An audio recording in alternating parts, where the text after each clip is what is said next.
جو پارلیمنٹ کے لیے بھی نہیں بنی، جو پارلیمانی اقدار کے لیے بھی نہیں بنی، جو آئینی ضابطوں کے لیے بھی نہیں بنی، وہ ایک ایجیٹیشنل گروہ ہے یا قبیلہ ہے جو سڑکوں، بازاروں، چوراہوں کے اندر ایک افتاد یا تصادم اٹھا سکتا ہے۔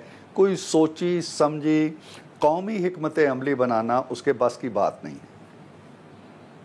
لیکن عرفان صاحب، یہ جو سر انہوں نے گنڈاپور صاحب نے 90 روز کا الٹیمیٹم دیا ہے اور ساتھ میں یہ بھی کہا ہے کہ 90 روز کے اندر اگر وہ خان صاحب کو رہا نہیں کروا پاتے تو وہ استعفیٰ دے دیں گے یا سیاست چھوڑ دیں گے، تو 90 روز کے الٹیمیٹم پر آپ کیا کومنٹ کریں گے سر؟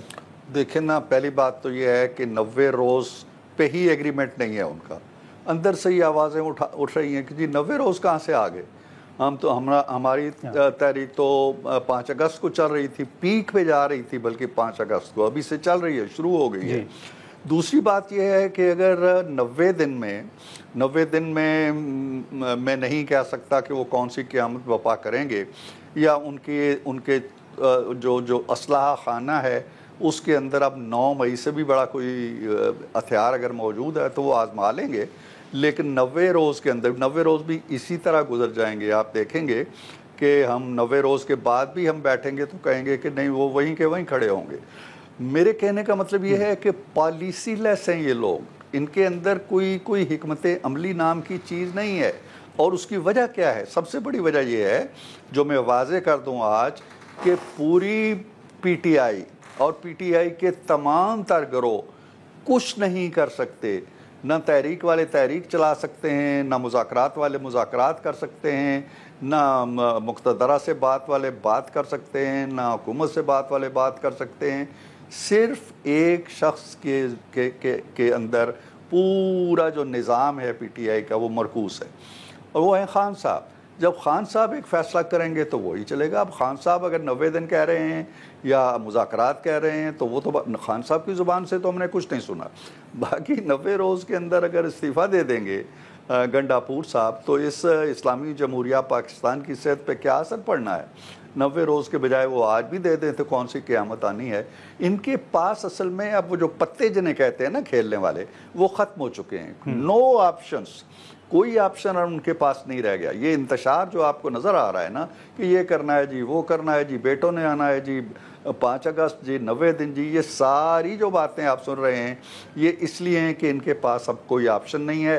یہ ایک ایسی اندھی سیاہ تاریک بند گلی کے اندر چلے گئے ہیں جہاں سے نکلنے کا راستہ کوئی نہیں ہے، اور جس دن یہ مل بیٹھ کے ایک جماعت کی شکل میں کسی فیصلے پہ پہنچ سکے اس دن شاید کوئی آگے بڑھنے کا راستہ انہیں نظر آئے۔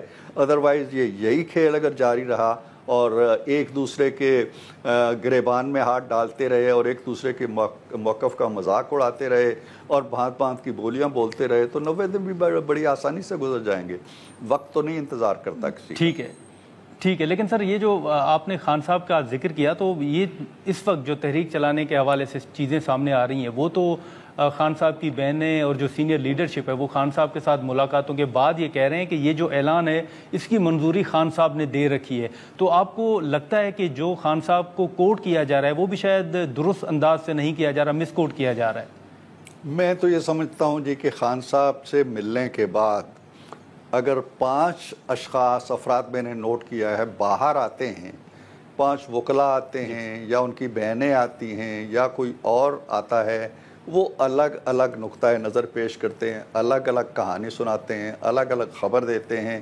اب اصل خبر کیا ہے کوئی نہیں جانتا، لیکن ہمیں اعتماد کرنا پڑتا ہے علیمہ خان صاحبہ کی بات پہ کہ وہ ایک تو ایز سچ پارٹی کا حصہ نہیں ہے، پارٹی کی لیڈر نہیں ہے باضابطہ طور پہ، لیکن خان صاحب کی بہن ہیں، اس لیے محترم بھی ہیں، اس لیے ہمیں ان پہ اعتماد ہوتا ہے کہ جی بھائی نے جو بات کی ہوگی وہی بات باہر آ رہی۔ اور بھائی کی جو بات وہ باہر جو لاتی ہیں وہ پارٹی سے، علی گوہر سے، گنڈاپور سے اور دوسرے لوگوں سے بڑی مختلف ہوتی ہے۔ اس لیے یہ بھانت بھانت کی بولیاں میں کہتا ہوں۔ جہاں تک خان صاحب کے موقف کا تعلق اب تک میں سمجھا ہوں وہ یہ ہے جی کہ ہم نے مذاکرات نہیں کرنے۔ اب یہ جو کہا گیا جی کہ مقتدرہ سے مذاکرات کرنے ہیں، میں نے خان صاحب کی زبان سے کم ان دنوں میں یہ بات نہیں ان سے منسوب سنی کہ فوج ہم سے بات کرے۔ چلے فوج سے بات کرنا ایک موقف ہو گیا، دوسرا یہ ہے جی کہ ہم نے تحریک چلانی۔ تیسرا یہ ہے کہ جی ہم نے سیاستدانوں سے اور نون سے اور حکومت سے کوئی بات نہیں کرنی. یہ موقف ہیں تو چلیں. مقتدرہ کہہ چکی ہے جی کہ ہم نے بات نہیں کرنی, بات سیاستدانوں سے کرو. سو وہ دروازہ بند ہو گیا. ہم سے انہوں نے خود ہی بات نہیں کرنی, ہمارا دروازہ کھلا ہے یا بند ہے وہ ایک برابر ہو گیا. راستہ تحریک کا رہ جاتا ہے, وہ تحریک چلا رہے ہیں اپریل 2022 سے, جس دن سے نکلے ہیں اب تک. اب ہم 25 سے گزر رہے ہیں, 3 سال ہو گئے ہیں, 3 سے زائد عرصہ ہو گیا ہے. تو اس تحریک سے انہوں نے جو سمیٹا ہے, اس تحریک کے جو پھل ان کے حصے میں آئے ہیں ان کا حساب لگا لیں, اور آئندہ جو تحریک چلائیں گے وہ جو پھل ان کو دے گی, وہ جو ثمرات ان کی جھولی میں آئیں گے, ان کا بھی تصور کر لیں. لیکن سر ایک تاثر تو پھر یہ بھی ہے نا, یا ایک تنقید تو یہ بھی ہے سامنے آ رہی ہے کہ خان صاحب کا بیان سامنے سر کیسے ہے, وہ تو جیل کے اندر ہے. دوسرا آپ کے علم میں ہوگا کہ حال ہی میں میاں صاحب کے حوالے سے کچھ خبریں آئیں کہ وہ ملاقات کریں گے, جس کی تردید بھی آ گئی کہ ایسی خبروں میں کوئی صداقت نہیں ہے. لیکن جیسے آپ کہہ رہے ہیں سر کہ کنفیوژن ہے, تو کیا حکومت کوئی ارادہ رکھتی ہے کہ کوئی براہ راست خان صاحب کے ساتھ رابطہ کیا جائے اور معلوم کیا جائے کہ کیا وہ چاہتے ہیں؟ جو بیانات باہر آ رہے ہیں, کسی مرحلے پر آپ حکومت کی طرف سے دیکھ رہے ہیں کہ کوئی رابطہ ہو سکتا ہے؟ حکومت آج خود خان صاحب سے کوئی رابطہ کرنے کے موڈ میں نہیں ہے, نہ کوئی رابطہ کرنا چاہتی ہے, نہ کسی رابطے کی وہ ضرورت محسوس کرتی ہے. خان صاحب جس جگہ پہ اس وقت بیٹھے ہوئے ہیں اس میں حکومت کا کوئی عمل دخل نہیں. ان کے اوپر جو کیسز ہیں وہ کوئی چرس کے اور بھنگ کے اور افیم ڈالنے کے اور ہیروئن ڈالنے کے اور ایفیڈرین ڈالنے کے اور اس طرح کے کیسز نہیں ہیں. وہ ایک ٹھوس مقدمات کے اندر جیل کے اندر ہیں. ان کی چارہ جوئی ہو رہی ہے, ایک عدالت سے دوسری عدالت میں جا سکتے ہیں, انصاف کا ایک مرحلہ جاری ہے. ان کی پارٹی بھاری تعداد کے اندر پارلیمنٹ میں موجود ہے, اپنا کردار ادا کر رہی ہے, سینٹ میں بھی ہے, قومی اسمبلی میں ہے, پنجاب کے اندر ہے, ایک صوبے کے اندر ان کی حکومت ہے, وہ آزاد ہیں. ہم کس مقصد کے لیے خان صاحب کے پاس جائیں؟ ان کی جماعت موجود ہے. ہم تو سمجھتے ہیں ہمارے لیڈر قید میں ہوتے تھے, پارٹیاں موجود ہوتی تھی, اپنے کردار ادا کرتی رہتی تھی. ہمارے لیڈر سے ملنے کے لیے کون گیا ہے؟ خان صاحب گئے ہیں کسی سے ملنے؟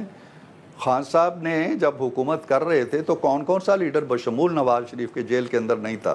وہ کس سے ملاقات کریں؟ ہم نہیں کہتے ہیں کہ وہ ملاقات کرنے کیوں نہیں, ان کی کوئی ملاقات بنتی ہی نہیں تھے. ہم کوئی اس طرح کا ارادہ نہیں رکھتے, اور نہ حکومت کا کاروبار خان صاحب کے جیل میں ہونے کی وجہ سے یا ان کے بے لچک موقف کی وجہ سے حکومت کا کوئی کام بند نہیں ہے. معیشت اللہ کے فضل سے گرو کر رہی ہے, تعلقات خارجہ اللہ کے فضل سے بہت اچھے جا رہے ہیں. اللہ کے فضل و کرم سے ہم نے ایک بھارت کے ساتھ بہت فیصلہ کن جنگ لڑی ہے اور اس میں فتح حاصل کی ہے اللہ کے کرم سے. کون سا کاروبار بند ہے ہمارا بازار حصص جو ہے وہ نئے ریکارڈ قائم کر رہا ہے. تو ہم کس وجہ سے 80-90 ہزار قیدی اور بھی ہیں, حکومت کس کس کے گھر جائے اور کیوں جائے؟ ہاں اگر ان کی پارٹی کو کوئی مسائل ہیں تو 10 دفعہ کہہ چکے ہیں, وزیر اعظم کہہ چکے ہیں, ان کے پاس جا کے کہہ چکے ہیں کہ بھئی آؤ مل بیٹھو بات کرو. اس کے لیے اگر وہ تیار نہیں ہیں تو ہم خان صاحب کے جو سیل ہے اس کا دروازہ کیوں کھٹکھٹائیں؟ ان کے بغیر کون سا کاروبار حیات بند ہے؟ میں نہیں سمجھتا ہوں کہ ملک کے اندر کوئی بحران ہے. کہتے ہیں جی سیاسی بحران ہے. دیر از نو پولیٹیکل بحران, کوئی بحران نہیں ہے. سب کام بالکل آئین, قانون, قاعدے, ضابطے کے مطابق چل رہے ہیں. عدالتیں کام کر رہی ہیں, حکومتیں کام کر رہی ہیں, اسمبلیاں کام کر رہی ہیں, مارکیٹیں کھلی ہوئی ہیں, بازار کھلے ہوئے ہیں, تعلقات خارجہ چل رہے ہیں, باہر سے وفود آ رہے ہیں, باہر وفود جا رہے ہیں. ایک معمول کے مطابق کاروبار ہمارا جاری ہے. بالکل. خان صاحب اگر جیل میں ہیں تو وہ ہم نے نہیں ڈالا, وہ انہوں نے خود اپنے آپ کو ڈالا. اور اب اگر بند راستے کے اندر ہیں تو اس راستے کے اندر بھی پتھر ہم نے نہیں رکھا ہوا, وہ پتھر بھی خود ہی رکھتے ہیں اپنے راستے کے اندر. ٹھیک ہے عرفان صدیقی صاحب, سر ایک مختصر سا یہ بھی سوال ہوگا, یہ ہوگا تھوڑا قبل از وقت, لیکن میں آپ سے صرف یہ جاننا چاہوں گا, جیسے ہمیشہ میاں صاحب کے حوالے سے بات ہوتی ہے کہ وہ پالیٹکس میں اس طرح متحرک نہیں ہوں گے. میں آپ سے سر یہ جاننا چاہتا ہوں کہ کیا آپ واقعی سمجھتے ہیں کہ میاں صاحب اب اس طرح متحرک نہیں ہوں گے, یا آنے والے انتخابات جب بھی ہوں تو وہ شاید اب وزارت عظمیٰ کے لیے امیدوار نہیں ہوں گے, بلکہ جیسے زرداری صاحب چاہتے ہیں کہ بلاول صاحب وزارت عظمیٰ کے عہدے پر فائز ہوں, اسی طرح میاں صاحب خود وزارت عظمیٰ کے امیدوار نہیں ہوں گے, بلکہ وہ چاہتے ہیں کہ مریم صاحبہ جو ہیں وہ وزارت عظمیٰ کی امیدوار ہوں. سر ایسا ماحول آپ دیکھ رہے ہیں؟ ایسا ماحول میں بالکل بھی نہیں دیکھ رہا ہوں. ایسے ماحول کا مطلب یہ ہے کہ میاں صاحب نے اپنے طور پہ ایک فیصلہ کر لیا ہے کہ اگلے الیکشن کے اندر کون وزیر اعظم ہوگا، وہ خود ہوں گے، ان کے بھائی ہوں گے، ان کی بیٹی، ایسا کوئی فیصلہ نہیں ہے۔ میاں صاحب سے جہاں تک میری گفتگو رہتی ہے، ملاقات رہتی ہے، اس موضوع پہ نہ کبھی تبادلہ خیال ہوا ہے، نہ انہوں نے مشاورت کے لیے اس موضوع کے حوالے سے کوئی اپنا حلقہ احباب جو ہے ان سے کوئی بات کی ہے۔ اور دوسری بات یہ ذہن میں رکھیے کہ لیڈر جب پولیٹیکل مہم چلاتا ہے تو وہ کسی فرد کے لیے نہیں چلاتا، یہ یہاں صدارتی نظام نہیں ہے، یہاں ایک پارلیمانی نظام ہے۔ تو لیڈر جب چلاتا ہے تحریک تو وہ اپنی جماعت کے لیے چلاتا ہے کہ پی ایم ایل این کو زیادہ سے زیادہ نشستیں حاصل ہوں تاکہ وہ حکومت میں آ سکے اور حکومت بنا سکے۔ جب وہ حکومت بنانے کی پوزیشن میں آتی ہے تو پھر دوسرا قدم ہوتا ہے کہ اس حکومت کی سربراہی یا رہنمائی کون کرے اور قائد ایوان کون ہو، وہ نوبت اس وقت آئے گی۔ لہٰذا اگر میاں صاحب انشاءاللہ تحریک چلائیں گے یا الیکشن کی مہم میں حصہ لیں گے تو ان کا بنیادی ہدف وہی ہوگا جو ہر پولیٹیکل پارٹی کے لیڈر کا ہوتا ہے کہ ان کی پارٹی جو ہے وہ مسلم لیگ نون کی مہم چلائیں گے۔ وہ نہ نواز شریف کی چلائیں گے، نہ مریم کی چلائیں گے، نہ شہباز شریف کی چلائیں گے۔ یہ تو بالکل واضح بات۔ تو سر یہ بالکل سر، معذرت آپ کی بات کاٹ رہا ہوں، لیکن آپ سمجھتے ہیں یہ جو سوال پہلے بھی سر آپ کے سامنے ہم نے رکھا تھا کہ میاں صاحب جس طرح پہلے سیاست میں ایکٹیو تھے، آپ دیکھ رہے ہیں کہ آنے والے کچھ ماہ میں میاں صاحب پھر ماضی کی طرح بہت ایکٹیو اور فرنٹ فٹ پہ نظر آئیں گے؟ دیکھیں، یہ حالات و واقعات پہ منحصر ہوتا ہے۔ سیاستدان جو ہوتے ہیں ان کے کردار کا تعین وقت کرتا ہے، وقت کے تقاضے کرتے ہیں، سیاست کرتی ہے اور سیاست کے تقاضے کرتے ہیں۔ آج اگر ان کے بھائی یہاں وزیر اعظم ہیں اور وہ ملک کا نظم و نسق چلا رہے ہیں اور میاں صاحب کے نزدیک، جس کا وہ بار بار اظہار بھی کر چکے ہیں، برملا بھی کہہ چکے ہیں اور ملتے ہیں تو بھی کہتے ہیں، وہ بڑے مطمئن ہیں شہباز شریف صاحب کی کارکردگی سے۔ دوسری طرف ان کی بیٹی ہے، اس کے بارے میں بھی اچھی رائے رکھتے ہیں، اس کے بارے میں وہ کہتے رہتے ہیں۔ تو میرا خیال یہ ہے کہ اس حد تک تو انہیں متحرک ہونے کی، فعال ہونے کی، میدان میں آنے کی، سڑکوں میں آنے کی، روز ایک سٹیٹمنٹ جاری کرنے کی ضرورت نہیں ہے۔ وہ جو کردار ادا کر رہے ہیں مشاورت کا، وہ ٹھیک ہے، اپنی جگہ پہ کیے چلے جا رہے ہیں۔ کل کلاں اگر زیادہ متحرک کردار کی ضرورت پڑتی ہے تو اس کے لیے بھی وہ تیار ہیں۔ تو میں بنیادی طور پہ وہی بات ہے کہ جو سیاست ڈیمانڈ کرے گی، تقاضا کرے گی، اس وقت وہ متحرک کردار جسے میڈیا کہتا ہے، اور وہ متحرک کردار میڈیا اسے کہتا ہے جو دکھائی دے، جو نظر آئے، جو سنائی دے، جو گلیوں سڑکوں میں انہیں نظر آئے، تو وہ اس کی ضرورت پڑے گی تو وہ یقیناً اپنا کردار ادا کریں گے۔ ٹھیک ہے سینیٹر عرفان صدیقی صاحب، بہت شکریہ سر وقت نکالنے کا، تھینک یو سو مچ۔ ناظرین، سینیٹر عرفان صدیقی صاحب گفتگو آپ نے سنی۔ ہم یہاں پر ایک مختصر سا بریک لیتے ہیں اور بریک کے بعد JUIF کے سینئر رہنما حافظ حمداللہ صاحب ہمیں جوائن کریں گے۔ پروگرام میں ایک بار پھر خوش آمدید ناظرین۔ سینیٹر عرفان صدیقی صاحب کی گفتگو آپ نے سنی۔ اب جو مولانا صاحب کے بیانات ہیں، اور اگر دیکھا جائے تو اس وقت PTI اور مولانا صاحب ایک دوسرے کے آمنے سامنے نظر آ رہے ہیں۔ حافظ حمداللہ صاحب ہمارے ساتھ موجود ہیں، ہم ان سے گفتگو کریں گے۔ حافظ صاحب، بہت شکریہ وقت نکالنے کا۔ سر، حال ہی میں آپ نے دیکھا کہ PTI کی قیادت نے لاہور کا دورہ کیا، جہاں پر انہوں نے مولانا صاحب کا بھی ذکر کیا، اور گنڈاپور صاحب نے یہ بھی کہا کہ وہ استعفیٰ دلوا دیتے ہیں اور بھائی سے، اور وہاں پر اگر مولانا صاحب کو ایک چیلنج بھی یہ دیا گیا کہ وہ وہاں سے الیکشن لڑ کر دکھائیں۔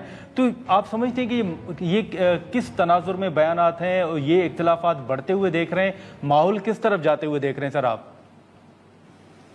بسم اللہ الرحمن الرحیم، بہت شکریہ۔ دیکھیے، بنیادی طور پر یہ معاملہ شروع کہاں سے ہوا؟ جی، جب 8 فروری کے الیکشن کے بعد PTI نے مولانا کے پاس ان کے رہائش گاہ پر آنا ان کا شروع ہوا، تو مولانا صاحب نے اور پارٹی نے ان کو وسط ظرفی کے ساتھ اور تمام تلخیوں کو بول کر ان کو ویلکم کہا، جو کہ ہماری اسلامی روایت بھی ہے، سیاسی اور جمہوری روایت کا تقاضا بھی یہی ہے، اور ایک سیاستدان کا روش بھی یہی ہونی چاہیے، ٹھیک ہے، اور ایک پشتون قبائلی روایت بھی یہی ہے۔ تو مولانا صاحب نے ان سب کا لاج رکھتے ہوئے ان کو ویلکم کہا، اور 26ویں آئینی ترمیم تک یہ سلسلہ جاری رہا، اور 26ویں آئینی ترمیم میں آخر تک PTI مولانا صاحب نے آن بورڈ رکھا۔ لیکن اس دورانیے میں بھی وقتاً فوقتاً علی امین گنڈاپور صاحب کے بیانات اس قسم کے آ رہے تھے کہ وہ اس مثبت ماحول کے جو JUI اور PTI کے درمیان 8 فروری کے بعد شروع ہوئی، اس کو وہ ماحول اور گدلہ کرنا چاہتے تھے۔ لیکن جمعیت علماء اسلام ہمیشہ خاموش رہی، کبھی بھی انہوں نے جواب نہیں دیا۔ جی، اور شاید ان پارٹی کی ان کی پی ٹی آئی کی جو قیادت ہے ان کو پارٹی کی طرف سے پارٹی کی کچھ دوستوں کی طرف سے یہی کہا جاتا کہ یہ کیا ہو رہا ہے. خیر ابھی جو لاہور کے لیے وہ نکلے تھے ان کا بنیادی مقصد تو یہی تھا کہ وہ لاہور فتح کرنے جا رہے ہیں اور خیبر پختونخوا سے پھر اسلام آباد سے لاہور. لیکن وہاں بیٹھ کے وہ بجائے اس کے کہ وہ مرچہ زن ہوتے اور ان کی فائرنگ کا نشانہ سیاسی فائرنگ کا نشانہ جاتی عمرہ ہوتا اور وہاں کا چیف منسٹر ہوتا یا پی ایم ایل این ہوتی، لیکن انہوں نے نشانے پر رکھا کس کو؟ مولانا فضل الرحمان صاحب کو. اب مولانا فضل الرحمان صاحب کا جرم کیا تھا؟ انہوں نے کیا کیا؟ ایک باوقار سیاستدان ہے، انہوں نے صرف یہ بات کی کہ خیبر پختونخوا میں 14 مہینے سے نام کی حکومت تو ہے لیکن کام کی حکومت نہیں ہے، کارکردگی کے حوالے سے حکومت کچھ بھی نہیں ہے. کیونکہ دو چیزیں ہوتی ہیں، یا تو امن و امان حکومت کی ذمہ داری ہے، خیبر پختونخوا میں امن و امان نہیں ہے. باجوڑ آپ کے سامنے، سابقہ پاٹھا آپ کے سامنے، اور آئے دن لوگ لاشیں اٹھا رہے ہیں. اور سوات میں ریسنٹلی جو سیلابی ریلا آیا اس میں جو ایک فیملی کے 18 بندے ان کی نظر ہو گئے تو ہیلی کاپٹر کہاں تھی، حکومت کہاں تھی؟ دوسری چیز صوبے کی مالی حیثیت ہے، لیکن مالی حیثیت ان کی معاشی حیثیت وہ کرپشن کی نظر ہو چکی ہے. تو جب یہ دونوں چیزیں صوبے میں نہ ہو تو پھر صوبے میں حکومت کہاں سے ہے؟ کہاں سے کامیاب حکومت آپ کہا جاتا ہے؟ اور دوسری بات یہ کہ مولانا صاحب نے صرف کے پی خیبر پختونخوا پر تنقید نہیں کی، نہ ان کی حکومت پر. انہوں نے سندھ کو بھی، سندھ کے بارے میں بھی بات کی کہ وہاں بھی رٹ نہیں ہے کیونکہ کچے کے ڈاکو آپ کے سامنے راج اس کی ہے. بلوچستان کے بارے میں بھی مولانا صاحب نے بات کی کہ وہاں بھی حکومت نام کی کوئی چیز نہیں ہے. لیکن مولانا صاحب نے ساتھ یہ بھی کہا کہ جب حکومت ناکام ہے، رپورٹر نے صحافی نے پوچھا کہ تبدیلی کے بارے میں، تحریک عدم اعتماد کے بارے میں مولانا صاحب آپ کی رائے کیا ہے؟ مولانا صاحب نے کہا کہ JUI جمعیت علماء اسلام تحریک عدم اعتماد میں کوئی دلچسپی نہیں رکھتی. ہاں اگر پارٹی کے PTI کے اندر سے تبدیلی آتی ہے اور گنڈاپور کو تبدیل کیا جاتا ہے تو جمعیت علماء اسلام اس پر ناراض نہیں ہے اور تبدیلی ہونی چاہیے. یہ بات کی، یعنی یہ بال بھی انہوں نے PTI کی کوٹ میں پھینک دیا. مولانا صاحب نے نہیں، نہ مولانا صاحب نے کہا کہ میں آؤں گا. اب اس کے رد عمل میں میں ایک عرض کر لوں، اب اس کے رد عمل میں علی امین گنڈاپور نے جو زبان استعمال کیا، جو حرزہ سرائی کی، میرے خیال میں یہ نہ سیاسی زبان تھی، نہ یہ جمہوری زبان تھی، نہ یہ چیف منسٹر کے مناسب زبان تھی. اور PTI کی قیادت دکھ اس بات پر ہے کہ PTI کی قیادت بھی وہاں بیٹھی ہے، وہ بھی ان کو نہیں روک سکے، نہ پہلے ان کو سمجھا سکے کہ آپ کیا کر رہے ہیں، ایک مثبت ماحول کو آپ خراب کرنا چاہ رہے ہیں.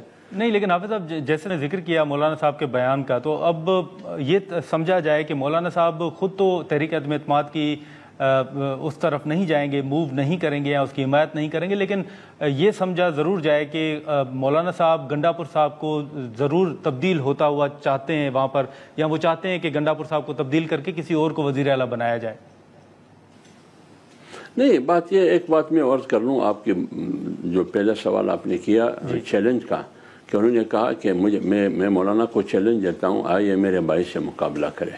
دیکھیے بات یہ مولانا صاحب کو، ایک تو مولانا صاحب آپ کو یاد ہوگا جب بائی الیکشن ہو رہا تھا خیبر پختونخوا میں 8 فروری کے بعد جو نشستیں خالی ہوئی، مولانا صاحب نے پارٹی سے مشاورت کرنے کے بعد بائی الیکشن میں حصہ نہ لینے کا فیصلہ کیا. کیوں؟ ان کو سسٹم پر اعتماد نہیں تھا. آج بھی ہمیں اس موجودہ سسٹم پر اعتماد نہیں ہے. ہاں اگر علی امین گنڈاپور چیلنج دیتے ہیں تو سب سے پہلے وہ اپنی وزارت اعلیٰ سے استعفیٰ دے اور صوبائی حکومت کو توڑ دے، ختم کرے.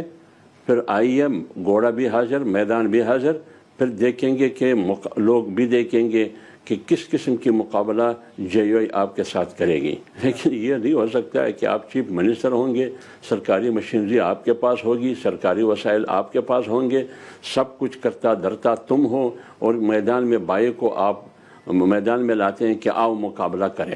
اگر مقابلے کی بات ہے، ہم نے تو بائی الیکشن میں 8 فروری کے بعد پوری پاکستان میں جہاں بھی ہمارے لوگ تھے، ہم نے وہاں الیکشن سے بائیکاٹ کا اعلان کیا. تو اس سسٹم پر ہمیں اعتماد نہیں ہے.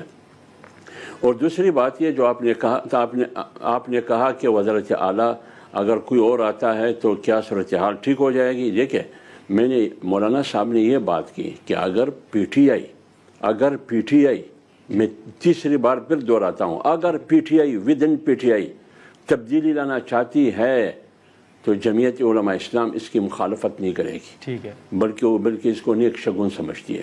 لیکن آگے کیا ہوگا، وہ اس کی کیا کارکردگی ہوگی، وہ تو آگے پر انحصار ہے نا. ٹھیک ہے، مولانا صاحب نے بس یہاں تک بات کی. ٹھیک ہے. ناظرین یہاں پر ایک مختصر سا ہم بریک لیتے ہیں اور بریک کے بعد حافظ صاحب ہمارے ساتھ ہی ہیں اور بریک کے بعد ہم یہیں سے گفتگو کو مزید آگے بڑھاتے ہیں.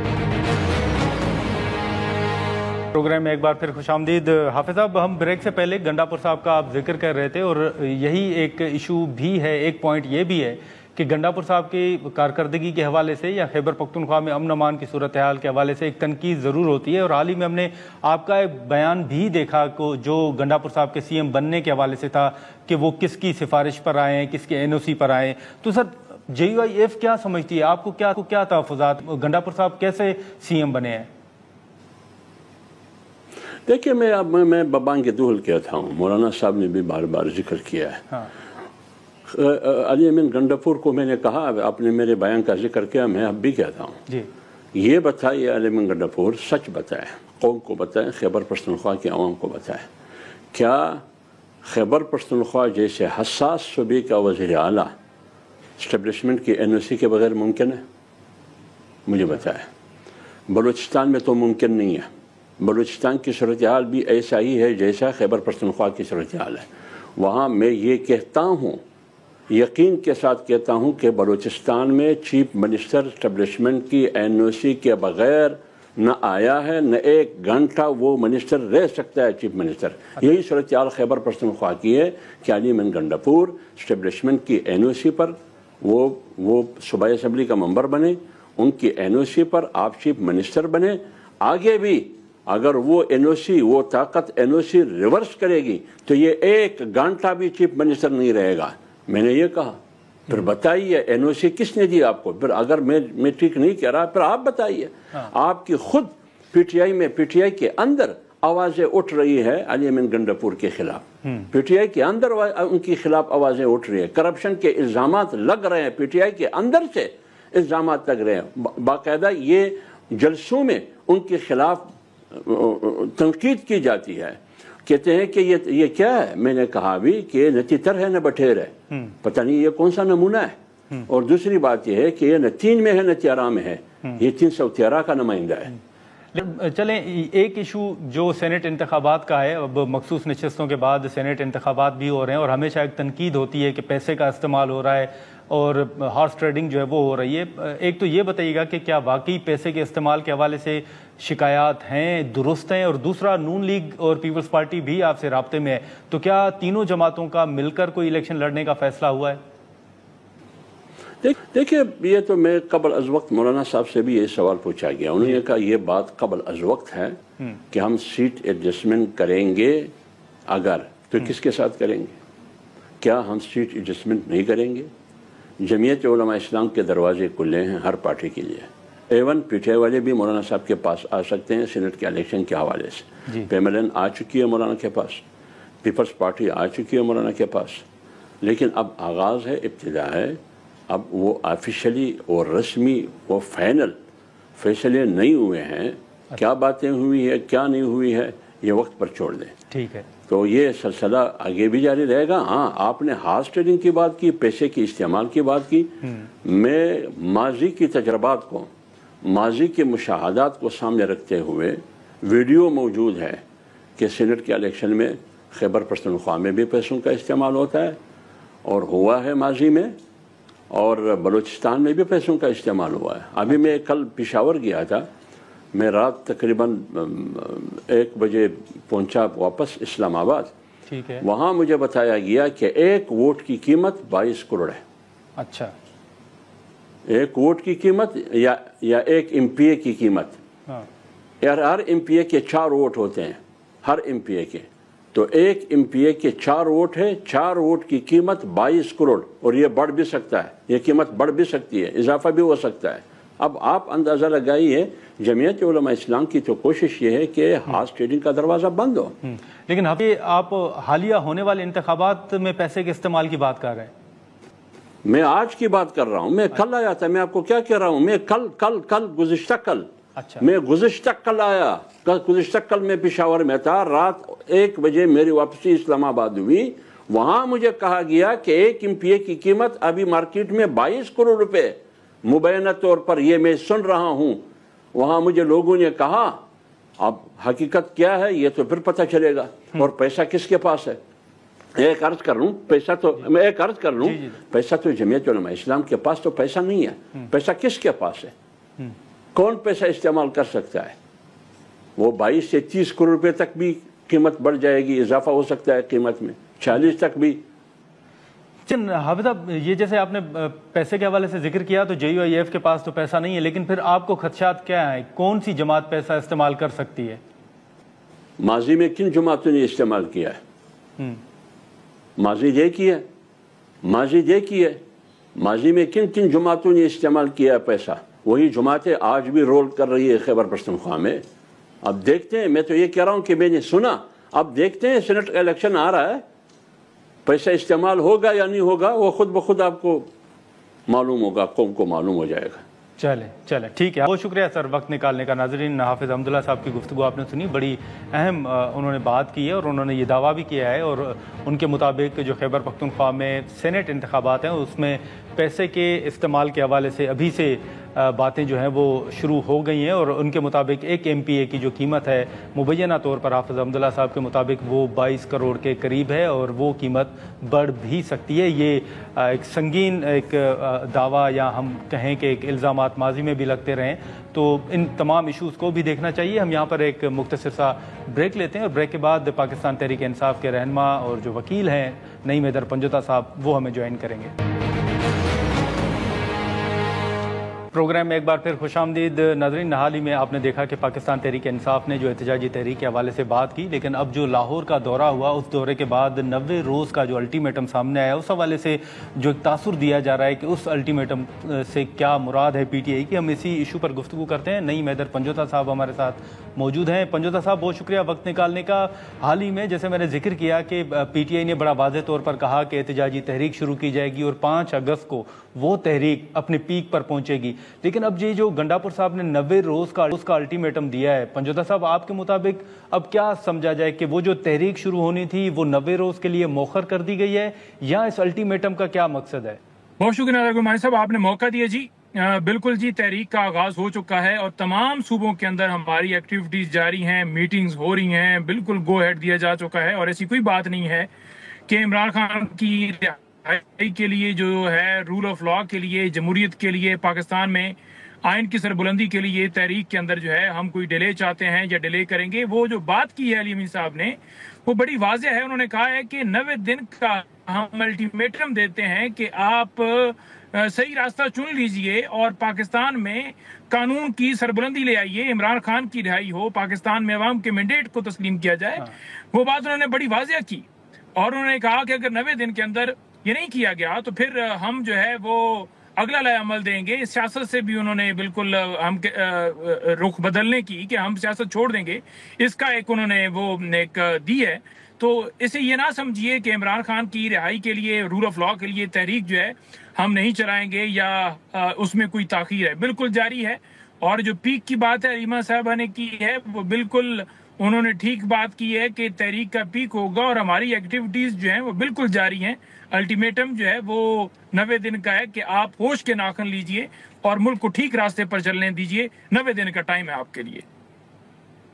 ہاں، لیکن پنجوتا صاحب، یہ جو ابھی لاہور کا دورہ ہوا، اب اس میں یہ دورہ تنقید کی زد میں بھی ہے. عالیہ حمزہ صاحبہ سے متعلق بھی کہا جا رہا ہے کہ پہلے ان کے نوٹیفیکیشن واپسی کے حوالے سے خبریں چل رہی تھیں، اب ان کو سائیڈ لائن کرنے کے حوالے سے باتیں چل رہی ہیں. پھر شیخ وقاص صاحب کے جو کچھ آڈیو میسیجز ہیں وہ بھی سوشل میڈیا پہ چل رہے ہیں جو انہوں نے عالیہ صاحبہ کو بھیجے. اب یہ نہیں معلوم کہ وہ کس حد تک درست ہیں، لیکن یہ اختلافات آپ کس حد تک سمجھتے ہیں کہ درست ہیں؟ عالیہ صاحبہ کے ساتھ آپ سمجھتے ہیں کہ واقعی پارٹی کے کچھ رہنماؤں کو کوئی مسئلہ ہے؟ کوارڈینیشن کی جو ہے وہ کمی یا رابطے کی کمی کو یہ نہ سمجھا جائے کہ عمران خان کی رہائی کے لیے کوئی سیریس نہیں ہے یا عمران خان کے نقطے کے اوپر یا پاکستان میں رول آف لا کے اوپر کوئی مبہم ہے. عالیہ حمزہ صاحبہ اپنی ایکٹیویٹیز کروا رہی ہیں اور وہ اپنے ٹویٹر اکاؤنٹ سے پوسٹ بھی کر رہی ہیں، اور سلمان راجہ صاحب بھی اسی طرح گروپس میں اپنا حصہ ڈال رہے ہیں، اور تمام صدور جو ہیں وہ اپنی اپنی جگہ پر ایکٹیویٹیز کر کے گروپ میں بھیج بھی رہے ہیں۔ آج ہمارا کے پی اسی طرح سے ایک لیڈ کی، دیگر ہمارے سلار کاکڑ وغیرہ تمام، یہ کوئی نہ سمجھے کہ عمران خان اور جو پاکستان ہے اس کے اوپر کوئی سمجھوتا ہوگا۔ ہم بالکل پاکستان کے لیے یہ جدوجہد کرتے رہیں گے۔ نعیم صاحب، یہ جو مولانا صاحب کا بیان ہے کہ وہ تحریک عدم اعتماد کے ذریعے خیبر پختونخوا کی حکومت کو ہٹانے کے حوالے سے تو شاید اس طرح حصہ نہیں لیں گے یا اس کے حق میں بھی نہیں ہے، لیکن انہوں نے یہ بات کی کہ اگر پارٹی کے اندر سے کوئی تبدیلی آئے تو وہ اس سے اتفاق کریں گے یا اس سے ناخوش نہیں ہوں گے۔ اس بیان کو آپ کس طرح دیکھ رہے ہیں؟ آپ سمجھتے ہیں کہ مولانا صاحب گنڈاپور صاحب کی تبدیلی چاہتے ہیں خیبر پختونخوا کے اندر؟ دیکھیں، رول آف لا کے لیے عمران خان صاحب کا بڑا واضح موقف تھا کہ دو جماعتیں جو ہیں اس کے لیے ہمارے ساتھ چلنا چاہتی ہیں، انہیں دعوت دیجیے، ان سے ملیے۔ مولانا صاحب کے حوالے سے خان صاحب کو بڑا بخوبی واقف تھا، اور اسی طرح سے وہ باقی بھی آگاہی رکھتے تھے۔ مولانا صاحب کے ساتھ ہم نے پوری کوشش کی، اور ہماری بڑی ایفرٹ ہے اس حوالے سے کہ رول آف لا کے لیے ہر جماعت ہمارے ساتھ ہو۔ انہیں نہیں چاہیے کہ ایسا کہنا کہ عوام کے مینڈیٹ کو چوری کر کے علی امین صاحب بیٹھے ہیں۔ ایک صوبے کے اندر ہی تو مینڈیٹ جو ہے وہ 99% جو ہے وہ تسلیم کیا گیا، ہمیں وہاں بھی دھاندلی کے ذریعے جو ہے ہرایا گیا مختلف سیٹوں پر، جیسے جنید اکبر ہیں، شوکت زئی ہیں اور دیگر ہیں۔ جہاں تک مولانا صاحب کے حلقے کی بات ہے تو وہاں بالکل اوریجنل، وہ آپ نے دیکھا کہ پی کیا پورے پاکستان کے اندر عوام نے عمران خان کو ووٹ ڈالا ہے، تو وہ کلیم جو ہے وہ ان کی سیاسی حد تک تو ٹھیک ہے، لیکن اس کا حقیقت سے کوئی تعلق نہیں ہے۔ اور ان کا یہ کہنا کہ آپ سائڈ پر ہو جائیں، یہ فیصلہ جو ہے عوام نے دیا ہے عمران خان کو، وہ فیصلہ کریں گے کون وزیر اعلیٰ ٹھیک ہے کون نہیں ہے۔ اور سیکنڈ بات یہ ہے کہ آج ان کا ایک اور بیان بھی تھوڑی دیر پہلے ہے، انہوں نے کہا ہے کہ مخصوص نشست کے اوپر نون لیگ جو ہے وہ عدالت کے اندر چلی گئی ہے، تو نون لیگ جو ہے وہ کیسے ہمارے ساتھ چل رہی ہے؟ ایک طرف ہم اپوزیشن میں ہیں اور دوسری طرف علی امین صاحب بھی ہمارے خلاف بیان دے رہے ہیں اور یہ بھی ہمارے ساتھ تعاون نہیں کر رہے، تو ہم کیسے عدم اعتماد لا سکتے ہیں؟ تو اس طرح کی ان کی تجویز اور اس طرح کا وہ معاملات لے کر چل رہے ہیں۔ میں یہ سمجھتا ہوں کہ سپریم کورٹ کے فیصلے کی روشنی میں بھی مولانا صاحب ان کی جماعت کو مخصوص نشستیں نہیں لینی چاہیے تھیں، جس جماعت کو ووٹ ملا تھا اسی کا حق تھا، وہ لے کر انہوں نے اپنے گراف کے اندر میں سمجھتا ہوں کہ وہ کمی کی ہے۔ کمی کی چلیں، لیکن یہ جو حال ہی میں کچھ روز سے خان صاحب کے بیٹوں کے حوالے سے گفتگو چل رہی تھی، پھر حکومت کا بھی بیان آیا کہ دیکھیں وہ کب ویزے کے لیے اپلائی کرتے ہیں، یا مختلف جو بیانات آ رہے تھے، تو پنجوتا صاحب کیا اس حوالے سے کوئی حتمی تاریخ کا فیصلہ ہوا ہے کہ کون سی تاریخ کو خان صاحب کے بیٹے آ رہے ہیں، ویزا کے لیے انہوں نے اپلائی کیا ہے نہیں کیا؟